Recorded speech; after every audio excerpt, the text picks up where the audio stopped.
Time now for us to take a look at some of our Alaska news for this Monday morning. And as we reported last week, Anchorage reached a grim milestone with its 30th homicide of the year, the most ever in the city of Anchorage. And I believe the most before that had been 29 homicides about 20 years prior. It hit its 31st, 32nd, 34th over the weekend, with now another person being shot dead in an alley and another two people being shot dead on Christmas Eve. The people, actually, several of them are in custody. However, there is one still outstanding, and they say is armed and dangerous. Apparently, a new study says that most adults in Alaska who are utilizing the food bank are employed. In other words, they're just having a hard time making ends meet, even with an income. Fairbanks police have closed a homicide case from 2004 that was basically, they've had a suspect all along, linked the guy with DNA. However, they're not pressing charges because the suspect is not healthy enough to stand trial.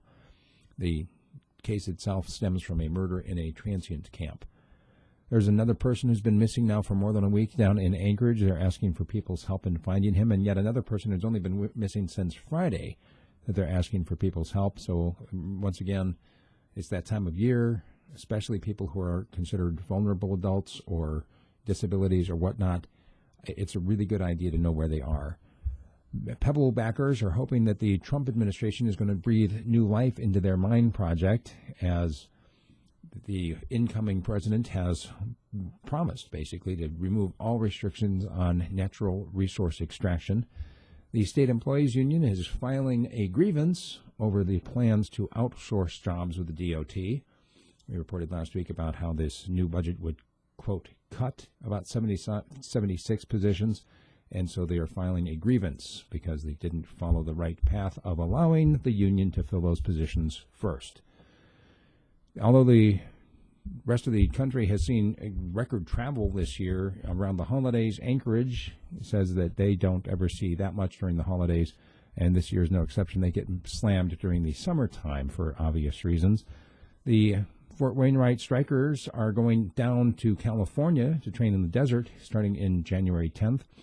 I don't know if you heard about it. There was a power outage in Anchorage on Friday morning that affected a wide swath of the city, thousands of people, including a lot of people trying to get to work, because it also knocked out a number of streetlights. It gives rise to the question of what would happen if there was a major outage that lasted for more than just a couple of hours, as in, like, I don't know, weeks or months.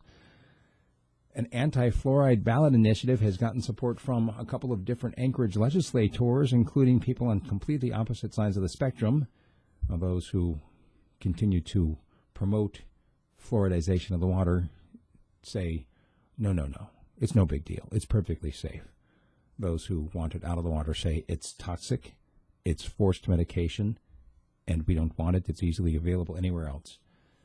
So now it's going to go to the voters. The ACLU is stepping in about prisoners' access to outdoor recreation here in Alaska. Apparently, in prison down in Wasilla, their outdoor recreation consists of going to a room that gets air from outside, and the prisoners say it's depressing. The Capitol building, when it reopens here at the end of the month, greeting lawmakers, has a completely old look. It actually has been remodeled to reflect the way it looked back in the 1930s. Also, the Bogoslav volcano erupted again on Friday. So that's 3 times in like 3 days. Rural Alaska Airlines are going to be paying for any after-hours landings because overtime has been cut from DOT's budget. And the city of Angoon is closer to having an airport than ever before. Speaking of airports in rural areas, the city of Galena is going to officially receive 1,290 acres that used to be an Air Force base. And there have been some new charges filed in the Grunwald case. As you recall, the 16-year-old whose body was found December 2nd, now the 5 teenagers who have been charged with the murder. There are additional charges for 4 of them related to assault. There is also the dividend back in the focus for lawmakers coming up in January. Apparently some pre-filed legislation, the Permanent Fund Protection Measure. And lastly, something to look at is travel with all of the extra snow down in Southeast. If you're thinking about going down to try out your new Christmas present, you got a snow machine or something, you might want to think twice. They're saying that travel is still hazardous in certain areas.